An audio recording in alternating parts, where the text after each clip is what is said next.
the braids, but had to lead the wave. Then grew the dreads, but was passing every phase.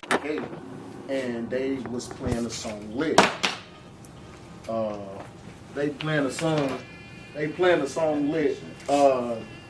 And they just kept playing it. And so, you know, when I sound like, oh shit, they played my song at the Super Bowl. And you know, it was people, they ain't playing at the Super Bowl. Played it outside, you know, so you know, people was making fun of it. Wait a minute. You say they played that song at the Super Bowl? See, that's it. And that's so okay. I'm gonna say it again. Break it down, Bodie. So they bought a like a booth, LED. They had the lit LED signs, handing out the hemp wrap blunts, hemp wrap, and they had the music playing, which was lit outside of the Super Bowl when the Super Bowl was in Atlanta. So, you know, but when, you know, they sent the video in from Atlanta, you know, like we at the Super Bowl, we playing the song. So that's how I remember. I'm like, damn, they played my song at the Super Bowl. That's lit, bro. But, you know, it was people like, well, it wasn't the Super Bowl didn't play it, you know what I'm saying? They played it outside in the lot, you know what I'm saying? So I had to. Well, you know, but that's the truth though, you know, because a lot of people was like, yeah, well, because I said it like, yeah, they played my song at the Super Bowl. Like, nah, they ain't playing. Yeah, you ain't playing. The Super Bowl didn't play it. They played it on the motherfucking booth that they bought. Little tailgate, but they played it they was out there for hours. For sure. Hours, like 10, 15 hours, you know what I'm saying? Just before the shit started, after the shit started, and they had the song on repeat. Rolling, bro. Rolling, you know what I'm saying? So that was dope. Shout out to Lit. That was a great song. Shout out to Lana J. Definitely put me in a lot of I work with Jeezy, did some videos with Jeezy. Just you probably name one. I probably shot him for real. For real. People ain't even thinking about it. Like I got a whole YouTube channel just dedicated to that. This shoot. I don't even speak about it, but it was that channel. Shout out, yeah, shit, he was all out in Houston. What was one of your favorite shoots? Like one of your favorite moments, like when you got the camera, you did your shoot, no matter it was pictures, videos, no matter what. When you did it, like, yeah, I like this shit right here.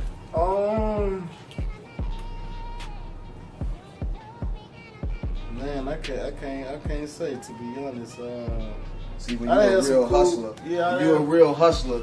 You don't have an answer for that type of question, you know. Yeah, I just get money. I just been in some cool positions, super cool positions. I don't think one higher than the other. I'm trying to really think, like what was just took my breath away. It was just a fun experience. It was. And I was blessed to be in a lot of dope positions. Like I was saying, shout out Zoe, shout out his brother. We used to ride in the Sprinter through Houston. He used to listen to my music, and he was plugged in with Bel Air. And so shout out to Bel Air. It was cool times, man. It was Atlanta, but it showed me like being in that position, holding that camera, watching Uzi perform. You know, this when Uzi first was popping. So, you know, and I make that type of, not his type of music, but I make hype music. So just seeing what the people really wanted, you know, I'm a performing artist. So I was holding the camera, but I was watching it, you know, like, damn, this, okay, I got it. So the Uzi moment, the camera moment for you.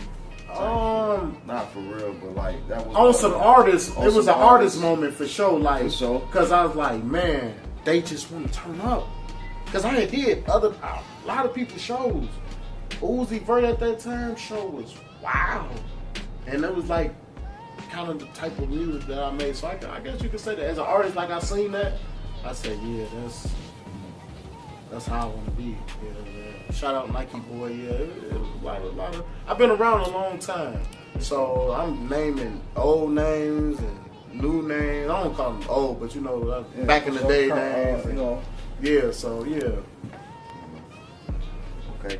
Speaking about being in a good position, you was able to drive around like Wu-Tang, Nas, and bust around on a tour. Oh yeah, Speak on that a little bit. yeah, I was blessed to I had worked Wu-Tang tour. Shout out to Passport Flav, and he was the concierge at that time for Busta Rhymes, and I thought that was so dope. It was kicking it with Spliff. Shout out Spliff too, Spliff Star. Like we done set up and had hour conversations. I don't mean to get off topic. You good, boy? Spliff showed me about 30 songs that he had recorded in the last 2 weeks. And as an artist, that really stuck with me. If Spliff is ready and he Busta Rhymes hype man, these songs may or may not make it out. He's still gang of songs ready. I'm talking about how we pull out songs on our phone. Spliff, and I did this song. So like that really showed me. If you want to be a Busta Rhymes, you gotta work a Spliff. Right. You know what I'm saying? For sure. And that's bro ready. Bro got songs. And he showed me like 30 songs he wrote in 2 weeks. He got songs. And he's still holding Busta Rhymes down, hyping with him, but they know Busta Rhymes know they got catalogs of songs. Like he's showing me stuff like, and nothing wasn't undone. Even though it wasn't mixed, it full songs. Like I'm like, I gotta step it up. I have to. Spliff is ready. You know what I'm saying? The hype man ready, goddamn. This nigga was ready, bro. Like hits. I'm like, oh my god. We sit outside the Virgin Mobile. I was gonna take him to Uncle Remus, out west. But he didn't want to go too far because it was late. It was like 3, 4 in the morning type shit. And I'm like, damn, they closed, but we can go to Wales. You feel me? And he didn't have to get out the car. None. I would have took him. He would have been cool. But he was cool. But me and Spliff had, cause he didn't go to bed. Spliff will tell you like when he go to sleep, he don't wake up. So he rather just stay up. You know what I'm saying? And they was coming in at night and leaving that morning, like on some 7 a.m. So we just stayed up kicking. He came down to the Sprinter, just kicked it with me, talked. People walked by. Oh, Spliff. Just talking, man, just chatting. Man, super cool guy. Super down. Yeah. So. Can you tell us about how 50 Cent tour manager started rocking with you and stuff like that? That was through that tour. He was the concierge for Busta Rhymes. So the concierge, that's just a super. I'm always say that name. It's a concierge. It sounds. It sounds cool. So he's just cool. a person, and he's a concierge. He working with 50 Cent now because 50 Cent just did the worldwide tour. He did like 100 countries or something like that. You know what I'm saying? Like sold out show, multiple shows in different countries. So that's he more there, but he's a concierge. So he take artists on tours and make sure they taken care of. So, he called the driver, make sure that he called the hotel, make sure all the artists got to do is just show up and show out. He take care of everything, you know what I'm saying? And I met him through the Busta Rhymes, and we just chopping it up. But I've been with Busta like 4 different times. This was on the first time. Yeah. And I met with him, and he always been cool. And his name was Anthony too. My name Anthony. That's so cool. He locked in. We've been cool. And bro, he watched every story I post. If something happened to me, he called me. Woo. He just called me, and I want to set up a trip to Chicago, man. Set it up, and being in this position, I mean, bro, I didn't drove the Eagles, Rolling Stones, Red Hot Chili Peppers, Hall & Oates,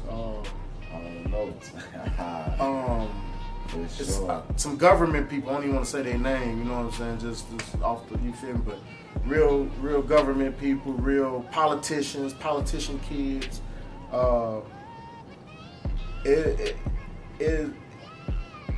It's just like it's a blessing.